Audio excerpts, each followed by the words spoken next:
오늘 하나님의 말씀 사무엘하 1장 1절로 16절을 보겠습니다. 이 사무엘하 1장 1절로 16절 단락이 이제 두 단락으로 나눌 수가 있어요. 첫 번째 단락은 이제 사울이 전사했다는 소식이고요. 두 번째 단락은 이제 사울을 죽였다고 말하는 아말렉 소년에 대한 다윗의 처벌 이야기입니다. 그래서 먼저 1장 1절로 10절 첫째 단락을 살펴보겠습니다. 성경 사무엘하 1장 1절로 2절입니다.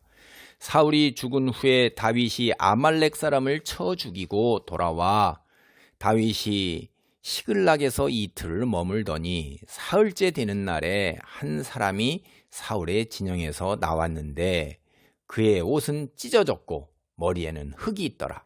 그가 다윗에게 나와 땅에 엎드려 절하매. 사무엘하 1장은 한글 성경 보면 사울이 죽었다 이런 말로 시작을 하고 있어요. 그래서 사무엘상하고 사무엘하는 사울의 죽음을 기점으로 해서 이제 나누어지고 있는 것입니다. 사울이 죽었기에 이제 이스라엘에는 왕이 없습니다.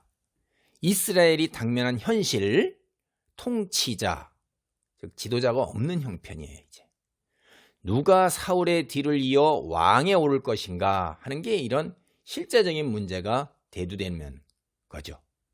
그러니까 여기에서 우리는 자연스럽게 세상 사람들도 그랬을 거예요. 당대 사울의 후손과 사울의 집안에서 누가 왕이 되어야 되는가 하는 거, 이런 거를 살펴보게 된다 이 말이에요. 이게 현실이에요.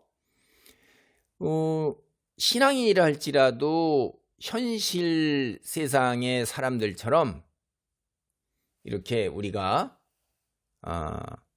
요나단과 같이 순수할까 하는 거 한번 생각해 봐야 돼요. 사실은 신앙인이라 할지라도 현실 속에 매몰되어 있고 적지 않게 그렇게 세상 사람의 모습을 띠고 있다 이 말이죠. 적지 않은 사람들이. 한번 여기 지금까지 쭉 우리가 살펴본 거를 기억하면서 그 사울 집안에서 왕권을 포기한다. 이게 그렇게 쉽냐 이 말이에요. 제가 앞서서도 말씀드렸잖아요. 이게 엄청난 큰 이권과 특권을 상실하는 게 되는 거예요.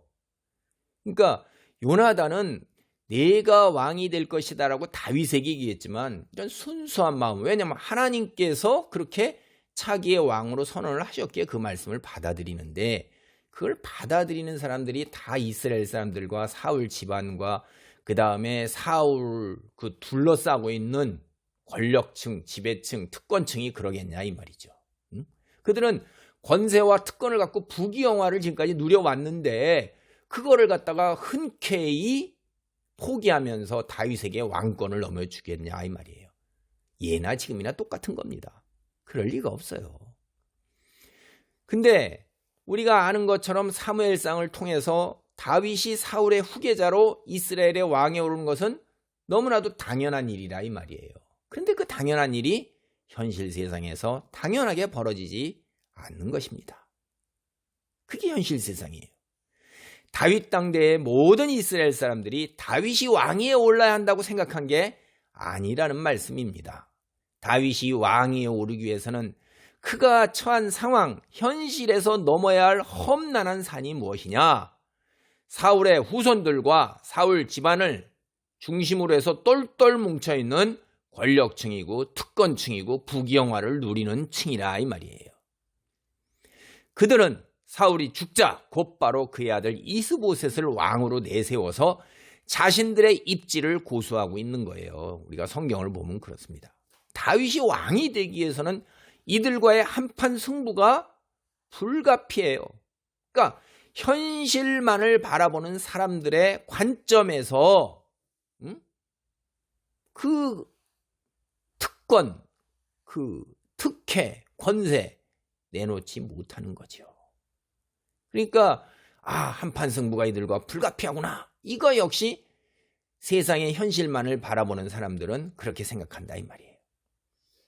근데 성경을 통해서 우리가 결과적으로 깨닫는 사실, 쭉 읽어가지고 우리는 다 알고 있어요. 그래서 결과적으로 우리가 아하 하고 깨닫게 되는 것, 우리가 이 사무엘 하에 들어가 있는 인물로서 살아갔다면 그걸 보기는 굉장히 쉽지 않지만은 우리는 그 바깥에 나와서 객관적으로 시작과 끝을 다 알고 있는 사람의 입장에서는 손쉽게, 그거보다는 훨씬 더 손쉽게 상대적으로 교훈을 얻을 수 있다 이 말이에요. 다윗은 결코 스스로 먼저 나서고 있지 않다 하는 걸 우리는 여기서 금방 깨달을 수가 있어요. 지금까지 스스로 왕위에 오르기 위해서 2번이나 사울을 죽일 기회를 하나님께서 허용하셨어도 스스로 나서지 않았다 이 말이에요. 이번에도 마찬가지예요. 다윗이 스스로 물러나 있습니다. 하나님께서 개입하셔서 하나님의 일을 이루어 가시도록 조용히 기다리는 입장을 택하고 있는 거예요. 이 이야기를 보면 그렇습니다. 여기에 다윗의 위대한 믿음, 그리고 다윗이 정말로 위대한 믿음의 영웅이다, 모범이다라는 것을 또다시 우리가 확인할 수 있는 거예요. 사실 우리가 세상 살면서 일반적으로 이 정도로 여건이 무르익었다 그러면 우리는 이제 스스로 나설 법한 거예요. 이게 되게 아마 그럴 가능성이 높고 사실이 그래요, 현실에서. 그런데도 여전히 모든 것을 주의 손에 맡기고 조용하게 순종하는 자세로 일관하고 있는 것, 이게 정말로 돋보이는 것입니다. 그래서 하나님이 다윗을 예뻐하고 또 예뻐하고 그랬던 것 같습니다. 사무엘하 1장 3절로 4절입니다. 다윗이 그에게 묻되 너는 어디서 왔느냐 하니 대답하되 이스라엘 진영에서 도망하여 왔나이다 하니라. 다윗이 그에게 이르되 일이 어떻게 되었느냐 너는 내게 말하라. 그가 대답하되 군사가 전쟁 중에 도망하기도 하였고 무리 가운데 엎드러져 죽은 자도 많았고 사울과 그의 아들 요나단도 죽었나이다 하는지라. 사울이 죽었으니까 이제 이스라엘 백성이 찾아와서 다윗을 왕으로 추대할 것을 기대할 수 있는 거예요. 그런데 이런 일이 있기도 전에 전혀 예측도 못하고 생각도 못한 그런 사건이 일어난 거예요. 사실 우리가 지금까지 읽은 걸 잘 생각을 해보세요. 이게 다윗이 시글락을 약탈하고 그의 가족들을 끌고 갔던 아말렉 족속을 쳐서 승리를 거둔 후에 식솔들을 이끌고 전리품을 다시 찾아서 앞세워서 다시 시글락으로 돌아와 쉬고 있던 3일째 되는 날에 다윗이 이렇게 아말렉 족속을 뒤쫓는 날에 한쪽에 사울은 블레셋과 전쟁을 계속하고 있는 거예요. 그래서 돌아와서 쉬고 있는데 이제 사울의 진에서 한 소년이 전쟁 소식을 가지고 다윗을 찾아온 겁니다. 자기 발로 찾아온 거예요, 이게. 그는 차림이 굉장히 남루했고 찢어진 옷에 머리에 흙을 뒤집어 쓴 모습이에요. 이거 딱 보면 여러분, 우리가 성경 조금 읽어서 아는 사람이면 이게 불길한 징조죠. 옷을 찢었고 머리에 재를 뒤집어 쓰는 거예요. 이게 좋은 상황은 아니라는 거죠. 회개를 한다든가 통탄을 한다든가 뭐 받아들이기 어려운 상황, 슬픔의 표현 뭐 이런 거 등등이잖아요. 그러니까 전쟁 상황에서 진에서 전 이런 사람을 만나면 이건 이스라엘 군대의 패배를 뜻하는 불길한 모습이에요, 이게. 근데 이게 불길한 모습이 다윗에게는 한편으로 생각하면 굉장히 좋은 징조예요. 드디어 사울이 죽고 다윗의 시대가 열리면서 다윗의 앞길에 서강이 비치는 것이기. 전쟁터에서 온 소년은 먼저 다윗에게 엎드려 절하면서 이스라엘의 패배 그리고 사울과 요나단의 전사 소식을 전했습니다. 소식을 전해들은 다윗의 마음은 이거 대단히 심경이 복잡한 거예요. 이게 자신을 괴롭혀오던 사울이 죽었다는 사실에 이제 안도의 한숨을 내쉬는 거죠. 그 오랜 세월 동안 쫓겨서 그렇게 힘들던 이제 이거 사라지는 건데, 근데 마침내 하나님 말씀하신 대로 되었구나 이렇게 생각하면서 안도의 한숨을 내쉴 수 있을 거예요. 그런데 동시에 이스라엘이 참패했어요. 참 슬픈 일이죠. 또 하나님의 기름 부음 받은 자, 자기 손으로 죽일 수 있음에도 불구하고 죽이지 않았던 그런 자의, 그리고 또한 장인이에요. 응? 이스라엘의 지도자 왕 사울의 죽음에 대해서 기뻐할 수만은 없는 거예요, 이게. 한편으로는 또 착잡하면서 참담하죠, 이게. 더군다나 여기에 덧붙여서 자신의 굉장히 절친한 친구이자 생명을 내주어도 아깝지 않을 정도로 그렇게 자신이 신뢰하고 믿고 의지하는 절친한 친구이고 동시에 처남이에요. 그 요나단이 죽었어요. 얼마나 안타까울 거예요. 응? 아마 언제인지는 모르겠지만 자신이 왕이 되었을 때 자신과 함께 이스라엘을 하나님의 길로 이끌었으면 하는 간절한 소원 그리고 비전 이런 거를 가지고 있었을 터인데 그걸 다시 떠올리면서 참 그냥 멍하니 먼 산 바라보게 되는 그런 거예요. 그 소식을 들었을 때 큰 망치로 맞은 것 같은 생각은 어느 정도 직감을 하고 예감은 했었지만은 그래도 그걸 다시 그게 현실이 돼서 왔을 때 얼마나 우리가 멍치로 머리를 맞은 것 같이 멍한 상태가 될까요? 바로 이 순간까지 다윗은 한치의 의심도 없이 소년의 말을 그대로 믿었어요. 그리고 더 상세한 정보를 요구하는 거예요. 이제 이후의 이야기는 우리가 오늘 첫째 단락인 사무엘하 1장 5절로 10절에서 전개되고 있는 이야기인데 살펴보겠습니다. 이 소년은 아말렉 소년은 갈보아산 전쟁터인 갈보아산에 올라갔다가 치명적인 상처를 입고 고통 중에 있는 사울의 요청으로 그를 죽이고 사울의 왕관과 팔찌를 빼서 가져왔다고 말했습니다. 그의 말에 의하면 그는 자신이 사울을 죽였다는 거예요. 소년은 다윗에 대해 잘 알지도 못해서 큰 착각에 빠져 있었기에 다윗에게 찾아와서 자기 발로 자신이 사울을 죽였노라고 말을 하고 있는 거예요. 그리고 그 증거로 이제 내미는 게 왕관과 팔찌예요. 그리고 다윗에게 주려 하는 거예요. 차기 이스라엘 왕으로 주목받고 있는 다윗이 자신에게 큰 포상을 내릴 거라고 이제 기대하고 이런 행동을 한 거죠. 이런 걸 보면 다윗이 차기 왕이다라는 이야기는 널리 퍼져 있어서 안팎으로 다 알고 있었던 것 같습니다. 오늘 본문에 나오는 이 아말렉 소년이 스스로 찾아와서 한 고백, 이거에 앞서서 나오는 사무엘상 31장에 나오는 사울의 죽음의 이야기, 이거하고는 서로가 부딪혀요. 그러니까 아말렉 소년은 자신이 사울을 죽였다고 말하는데 사무엘상 31장을 보면 사울은 스스로 극단적 선택을 한 거예요. 어느 이야기가 진실인가요? 성경이 하나님 말씀이라는 것을 인정하지 않는 사람은 성경 안에 이처럼 모순된 이야기가 있다면서 성경은 인간이 지어낸 이야기다 이렇게 주장을 해요. 여러분 근데 이것도 또 참 우스운 이야기인데 보세요. 만약 지어냈다 그런다면 사무엘 상하가 다 한 권이란 말이에요. 근데 우리가 지금 나누는 건데 아니 한 권 안에서 그 지어낸 사람 이야기가 서로 상충되는 이야기가 있어요. 그럼 어떻게 했어요? 맞출 거 아니에요. 그걸 틀린 이야기를 이렇게 그냥 내버려둬요. 그렇게 머리가 나쁜 사람이 이걸 지을까요? 말이 안 되는 이야기잖아요.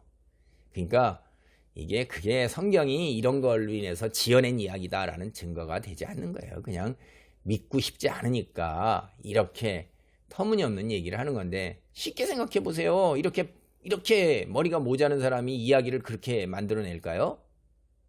근데 성경이 일어난 이야기를 그대로 전해주고 있다면 이 두 이야기 사이에 불일치라는 건 뭐냐면 어느 하나가 거짓말이라는 거죠. 그거 우리 쉽게 알 수 있는 거예요. 결론부터 말씀드리면 소년이 거짓말을 하고 있는 거예요. 우리말 성경에 번역하지 않은 히브리어 단어가 있는데 히브리 성경에 문자적인 의미가 뭐냐면 그리고 보라, 이게 여러 차례 반복적으로 이 단락에 나와요. 이거는 그리고 보라 이런 말은 뭐냐면 꿈이나 환상을 회고할 때 히브리어 성경, 구약 성경에서 자주 사용되는 편이에요. 이 히브리 소년이 하고 있는 얘기가 뭐예요? 꿈이나 환상 같은 거란 말이에요. 거짓말이라는 얘기죠. 소년이 지어낸 이야기라는 거예요. 사실 소년의 고백에 여러 가지 의문점이 있어요. 제가 자꾸 그렇게 말씀드리잖아요. 성경을 그냥 보면서 여러분이 하나님께서 이성을 주고 머리를 줬으면 그 머리를 가지고 생각을 해보라 이 말이에요. 하나님께 기도해야 돼요. 하나님 이거 제가 이해가 안 가는데 하나님이요 이게 무슨 뜻입니까? 라고 기도하셔야 돼요. 그래서 성경 말씀을 알게 해주시옵소서 라고 우리가 뭐 무조건 믿는다. 그럼 이단 사이비가 무조건 하는 얘기 다 그냥 믿어야 돼요? 걔네들도 성경 가지고 하는 얘기인데 해석을 그렇게 하는 건데 말도 안 되는 해석을 하고 있잖아요. 그걸 우리가 뭘로 알아요? 이성으로 아는 거예요. 성경에 대한 바른 지식이 일관된 논리적 사고 가지고서 저게 말도 안 되는 거라는 걸 아는 거지. 그러니까 생각해 보세요. 첫째, 아말렉 소년이 말하는 대로 적의 병거와 기병대가 사울에게 바짝 다가오고 있었다. 그렇게 얘기하고 있어요, 이 소년이.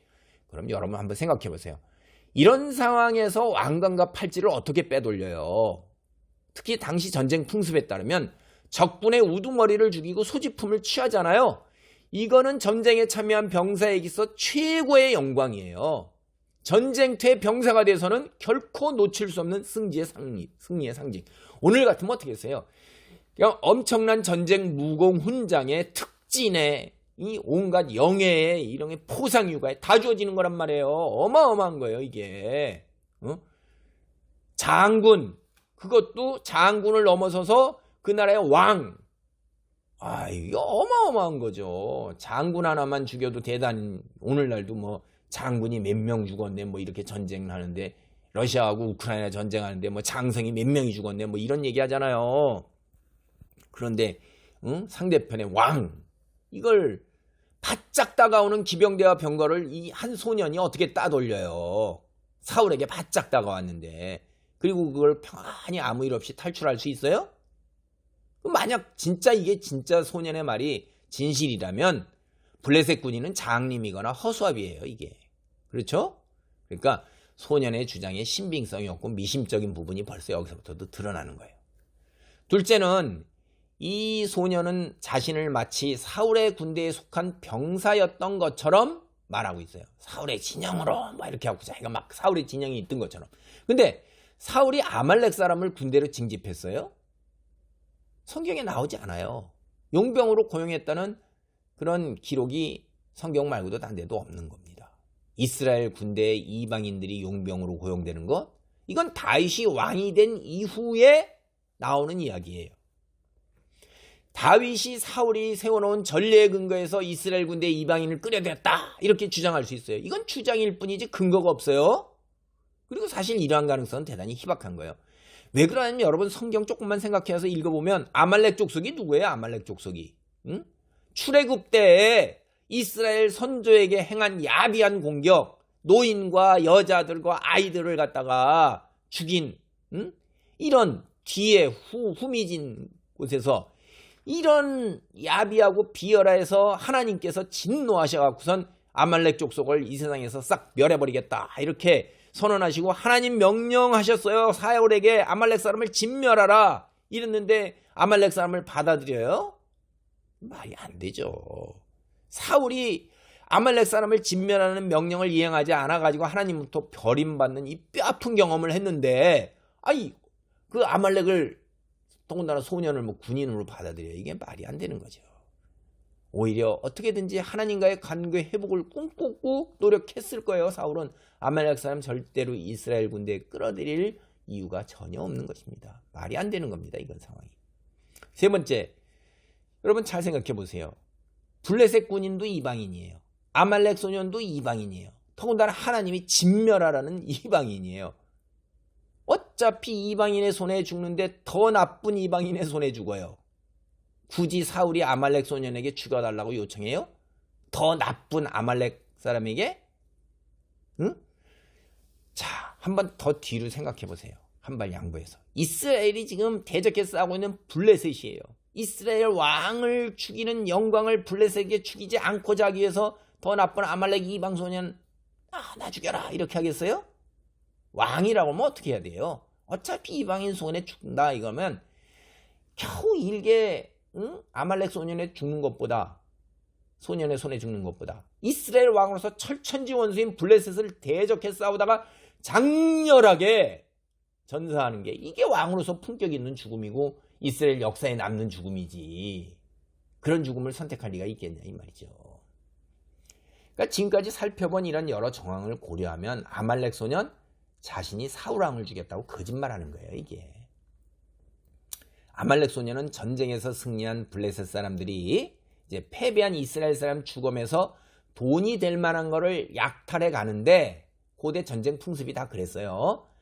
같은 목적으로 길보아산 전쟁터에 오른 거예요. 먼저. 그러다 우연하게 사울의 시체에서 왕관과 팔찌를 챙긴 거예요. 그리고 이제 다윗이 차기 이스라엘 왕으로 다 소문이 퍼져 있으니까 야 이거 가져가면 다윗로부터 큰 포상을 받을 수 있다 생각하면서 이야기를 꾸며낸 거예요. 이게 시체를 찾으러 시체를 약탈하러 올라갔다가 사울왕이 죽은 것을 보았다고 진실을 고백하면 이게 자존심 자기가 얼마나 자존심하고 체면이 엄청 상하는 일이죠. 이게 비유하자면 폐어더미 속에서 먹을 걸 찾아 어슬렁거리는 들짐승 같은 거예요. 이것도 전쟁터에서 군인이 아니라 그 틈을 타가지고 하는 비열하고 야비한 짓이잖아요. 이 아말렉은 참 비열하고 야비한 거예요. 이게 그러니까 이런 거 그냥 사람 대접도 못 받는 거예요. 남의 거 이건 약탈하는 것 중에 또 도둑 것을 또 훔치는 도둑놈이 도둑놈의 것을 또 훔쳐가는 그런 거죠. 뭐 비유적으로 얘기하면 그러니까 사실대로 얘기하면 다윗에게 상을 받기는커녕 목이 날아갈 거야 아마 큰 진노를 받아서. 그러니까 이제 거짓말을 한 거예요. 죽어있는 이스라엘 구인을 상대로 약탈을 한 거에 대해서 아니 같은 동족이 죽었는데 슬픔인데 그걸 동족을 털었어요. 이거 가만 놔두겠습니까 다윗이? 그러니까 아말렉 소년은 이게 소년이기 때문에 어리석어가지고 차기 왕이 될 다윗에게 왕관과 팔찌 이게 이제 왕을 상징하는 물건이잖아요. 그걸 딱 하면 그 자신의 역할이 영웅이 되는 거란 말이에요. 영웅. 그 마음 하나만 본 거지 또 한편의 다른 마음을 못 본 거예요. 그리고 사실 아말렉 손이 다윗에 대해서 잘 모르는 겁니다. 다윗의 소문을 이거 자기가 들을 귀만 가지고 듣고 싶은 이야기만 들은 거예요. 다 들었어도 알고 있으면서도 판단을 제대로 못한 거예요. 뭐예요 이게? 다윗이 어떤 믿음과 가치관을 갖고 있어요? 그가 어떤 인격을 갖고 있어요? 들리는 얘기에 의하면 하나님을 믿고 의지하고 순종하면서 사울을 죽일 수 있는데도 안 죽였다는 얘기도 다 퍼져 있을 거 아니에요? 근데 그런 이야기는 귀에 들어오지 아니하고 차기 왕이라는 것만 귀에 들어오니까 다윗의 믿음과 가치관과 인격에 대해서는 전혀 생각지도 않고 그저 이거 갖다 바치면 나는 엄청나게 큰 상을 받으면서 왕이 된 물건을 바친 영웅으로 이제 자기가 딱 떠오를 것만 생각하는 거죠. 인간이 이래요. 들을 것만 듣고 볼 것만 보고 생각이 짧다 이 말이에요. 이게 대부분 다 인간이 그런 거예요. 전쟁터를 누비면서 지금까지 도망자로 산전수전을 다 겪은 다윗이에요. 지혜가 얼마나 뛰어난 다윗이에요. 그 다윗을 이 소년이 너무 쉽게 생각한 거죠. 믿음뿐 아니라 지혜까지도 겸비한 호락호락하지 않은 한마디로 만만한 상대가 아닌 다윗을 아말렉 소년은 아주 우습게 생각한 거예요. 아유, 자신이 기대한 대로 자신의 거짓말에 홀딱 넘어갈 줄 알았는데 그러지 않았다 이 말이에요. 오늘 본문의 두 번째 단락 사무엘하 1장 11절로 16절 사울을 죽였다고 말하는 아말렉 소년에 대한 처벌 이야기예요. 사무엘하 1장 11절로 12절입니다. 이에 다윗이 자기 옷을 잡아 찢음에 함께 있는 모든 사람도 그리하고 사울과 그의 아들 요나단과 여호와의 백성과 이스라엘 족속이 칼의 죽음으로 말미암아 저녁 때까지 슬퍼하여 울며 금식하니라. 이제 다윗과 함께 옆에 빙 둘러갖고 아말렉 소년의 보고를 같이 듣는 사람들 다윗을 향해서 눈을 돌리고 귀를 쫑긋 세우는 거예요. 왜 그러냐? 다윗이 자기 정적이 죽었다는 소식을 듣고 과연 어떤 반응을 보일까? 이러는 거예요. 이제 소년이 전한 소식 이스라엘 사람 특히 다윗과 그의 무리들에게 이게 사실 복잡다단한 성격이에요. 이게 한 차원의 아주 그냥 심플한 게 간단한 게 아니란 말이에요. 이게 앞서도 제가 말씀드렸잖아요. 다윗도 얼마나 이거에 대해서 여러 가지로 얽힌 복잡한 거라고. 다윗이 슬픔을 억누르지 못하고 자기 옷을 찢고 해가 질 때까지 금식하면서 대성통곡을 하는 거예요. 이걸 이제 옆에 아이고 저렇게 다윗이 하는구나 라고 지켜보는 옆에 사람들도 따라하는 겁니다. 사실 여러분, 우리가 울음이라는 게 슬픔의 극진한 편이면서 동시에 심리적으로 치유와 회복의 효과도 있어요. 어떤 목사님은 초상집에서 우는 거에 대해서 막 신경질적으로 반응하면서 아니 천국 가서 더 좋은 곳으로 옮겨갔는데 거기서 울고 불고 뭐 이렇게 그냥 아주 굉장히 좀 이렇게 역정을 내는 그런 말을 하시는 분도 있는데, 아유, 그거 맞는 말씀이에요. 이성적으로 지극히 옳은 말씀이에요. 근데 사람이 이성 따라서 감성이 다 통제되는 건 아니에요. 우리 다 알아요. 그러니까 울고 싶을 땐 좀 울어야 되는 거예요. 이 세상에서 당장 잠깐이라도 서로 헤어졌을 때 감성의 육체를 지닌 인간으로서 한 감성으로서 왜 슬픔이 없겠어요. 그거를 억지로 억누르고 마치 아닌 것처럼 이렇게 하는 것도 저는 뭐 별로 그렇게 썩 좋다고 보지는 않아요. 때로는 뭐 그럴 때는 한번 대성통곡하고 울 수도 있는 거지요. 울고 싶다고 해서 자연스럽게 대성통곡이 나올 수는 없는 건데, 우리가 그 슬픔이 있어서 저절로 그렇게 나오는 거지, 이 거짓으로 대성통곡하는 사람이 이스라엘은 직업으로 울어주는 사람들이 있었어요. 이 장례식장에서 그 슬픔을 표현하는 거를 다 못하니까 계속해서 장례를 치르는 내내 계속해서 통곡 소리가 나오게, 이제 그런 것도 있었는데, 이 절친인 요나단의 죽음, 이스라엘 동족의 참패, 그리고 이스라엘 동족의 죽음, 장인이면서 애증의 관계에 있는 정적인 사울의 죽음, 그리고 사울의 죽음을 인해서 지금까지 그에게 당한 험한 세월, 뭐 이런 다양한 감정이 다윗으로 하여금 감정이 그냥 팍 북받쳐 솟구쳐서 갑자기 울음이 턱 터져 나오게 만드는 거죠. 이게 이중적으로 막 다윗을 비난하는 사람들은요, 다윗이 쇼맨십으로 지금 사람들의 마음을 얻고 환심을 사기 위해서 이렇게 이중적으로 겉으로 가짜로 웃음을 얻는 거다, 또 이렇게 비난을 해요. 아이고, 이래도 비난 저래도 비난. 그러니까 자기가 그러니까 개는 개 눈에는 개만 보이고 돼지 눈에는 돼지만 보이는 거예요. 이게 자기가 그러니까 그런 식으로만 보는 거죠. 생각지도 못한 이상한 얘기를 하고 있는 거예요. 여러분, 울고 싶다고 해서 자연스럽게 대성통곡이 나올 수 없다는 건 제가 다시 말씀드리고요. 그런 이중적 모습, 만약 가짜로 우는 모습은요, 사람이요 말을 안 해도 분위기를 다 알아요. 그냥 그거 알아요. 그냥 거짓 눈물이라는 거. 그러니까 이제 다윗의 진심을 옆에서 금방 지켜보던 사람들이 어떻게 할까 딱 다윗이 어떤 걸 보는데, 다윗을 따라서 금방 옷을 찢으면서 금식하고 사울과 이스라엘 동족의 죽음을 애도한 것입니다. 그러면서 이제 다윗의 인품에 대해서 여기서 사울을 2번이나 죽일 수 있음에도 불구하고 죽이지 않았던 그의 믿음과 가치관과 인격, 그거를 보면서 여기서 또다시 그러한 것을 확인할 수 있는 것입니다.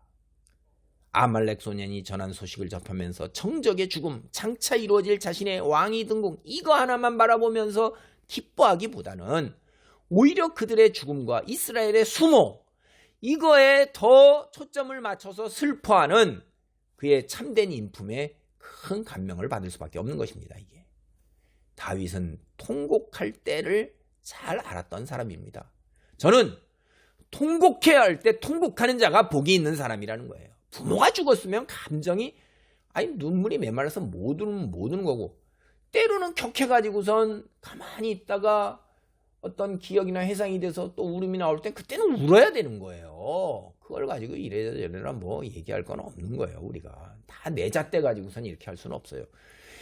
통곡할 때 통곡하는 자 복이 있다고 저는 생각을 합니다. 자신이 전한 사울의 전사 소식, 그리고 전쟁 소식, 다윗 진영의 큰 기쁨이 되면서 이제 환호성 속에서 자기가 영웅이 될 것을 기대했던 소년, 다윗과 시글락에 거주하는 이스라엘 사람들이 슬픔에 잠기는 걸 보면서 이게 뭐야? 이거 뭐가 잘못됐네? 내 생각하고 전혀 다르네? 라고 그러면서 뭔가가 벌어지고 있는 게 자기 생각하고 다르다는 걸 금방 눈치채는 거예요. 이거 아무리 어리석어도 그건 금방 알죠. 그러면서 야 이거 큰일 났구나 아차 뭐 후회를 했을 거예요. 근데 이미 일이 벌어졌어요. 이제 자기 발로 스스로 찾아갖고 호랑이 아가리로 들어왔잖아요. 사람들이라는 것은 통상 적의 멸망을 기뻐해요. 그러니까 이 소년도 그렇게 생각을 한 거예요. 근데 다윗이 전혀 그렇질 않아요. 전혀 다른 가치관을 지니고 있어요. 이걸 그때서야 바라보고 자기가 들은 소문도 이제 기억이 나는 거고, 그러니까 자기가 엄청난 포상을 받으면서 영웅이라고 사람들이 막 선망의 눈을 보낼 걸, 이런 기대가 순식간에 다 사라지면서 이제는 대신에 불안과 두려움이 소년 자기 자신을 덮치는 거예요. 불확실하고 불안한 미래가 점점 더 자기 그 소년을 공포로 몰아가는 것입니다. 여기 보면 저녁 때까지 슬퍼하며 울며 금식하니라 이렇게 있어요. 그럼 저녁 때까지 시간적 기회가 있는 거예요. 그는 기회를 스스로 만들어서 자초지종을 정직하게 말하고 포상이 탐나서 이야기를 꾸며댔다고 용서를 빌어야 하는 거예요. 그렇게 하지 않고 입 다물고 가만히 있었어요. 여기 보면 처음부터 진실을 말하지 않고 거짓을 꾸며낸 자로서 끝까지 가는 겁니다. 갈 때까지 가보자 이렇게 되니까. 그럼 뭘 치러야 돼요? 멸망이에요. 파멸입니다. 거짓말은. 여러분 우리가 창세기를 보면 아담과 하와가 사탄이 처음부터 접근해 와서 유혹을 할 때 뭐예요? 본질이 거짓말이에요. 내가 하나님과 같이 되리라 라는 거잖아요. 자기가 하나님과 같이 되려고 하나님께 대항에다가 하나님같이 되지 못하고 하나님에 의해서 멸망을 당하게 되어 있는데, 아니 어떻게 피조물이 하나님과 같이 돼요? 아니 자동차가 컴퓨터가 인간과 같이 돼요? 될 수가 없는 거예요. 창조주가 만들어낸 피조물은 피조물일 뿐이지 절대로 창조주가 될 수가 없는 것입니다. 그러니까 거짓말이라는 것은 기독교에서는 이거는 사탄이에요. 멸망이에요. 파멸입니다. 인류 구원을 위해서 예수님께서 생명을 대가로 치르는 이런 엄청난 대가가 요구되는 거예요. 거짓말은. 아말렉 소년 역시 자신의 거짓말에 대한 대가, 자신의 생명을 내놓아야 되는 거예요. 사무엘하 1장 14절로 16절입니다. 다윗이 그에게 이르되 네가 어찌하여 손을 들어 여호와의 기름 부음 받은 자 죽이기를 두려워하지 아니하였느냐 하고, 다윗이 청년 중 한 사람을 불러 이르되 가까이 가서 그를 죽이라 하며 그가 치매 곧 죽으니라. 다윗이 그에게 이르되 네 피가 내 머리로 돌아갈지어다 내 입이 내게 대하여 증언하기를 내가 여호와의 기름 부음 받은 자를 죽였노라 함이라 하였더라. 다윗은 지극히 단순하게 얘기했어요. 내가 말한 대로 내게 그 피를 돌린다 라고 판정하고 그냥 처형해버리는 거예요. 아말렉 소년은 기회가 있을 때 자신의 거짓말에 대해 회개하고 철저하게 자복하고 용서와 자비를 구했어야 됨에도 불구하고 주어진 기회를 끝까지 목을 곧게 하면서 고집을 하다가 결국 책임을 면치 못하고 자신의 생명으로 거짓말의 대가를 치른 것입니다. 이 사건은 우리에게 말에 대한 책임을 철저하게 상기시키고 있는 거예요. 그리스도인은 여기에서 철저하게 거짓말에 대한 책임을 새겨야 하는 것입니다. 인류 역사에서 사탄은 거짓말로 우리에게 다가왔어요. 우리는 하나님을 대적하는 무리들, 거짓말이 그 본성이라는 거예요. 이걸 우리는 여기서 깨닫게 돼요. 이것은 세상 사람들조차 경험적으로 알게 되는 사실인 거예요. 그러므로 하나님의 백성은 목에 칼이 들어와도 정직해야 되는 거예요. 입에서 나오는 말이 진실해야 한다는 거예요. 만약 내 입에서 거짓이 튀어나온다면 자신은 구원과 거리가 먼 내 생명을 대가로 값으로 지불해야 된다는 것, 그걸 스스로 자각해야 하는 것입니다. 오늘 말씀을 정리합니다. 성경은 끊임없이 우리에게 입을 조심하라고 경계하며 가르칩니다. 세상 속에서 하나님의 백성으로 거룩한 삶의 모습을 드러내는 한 단면이 뭐냐? 그 단면이 주위 사람들로부터 정직해서 믿을 수 있다고 평을 받는 것입니다.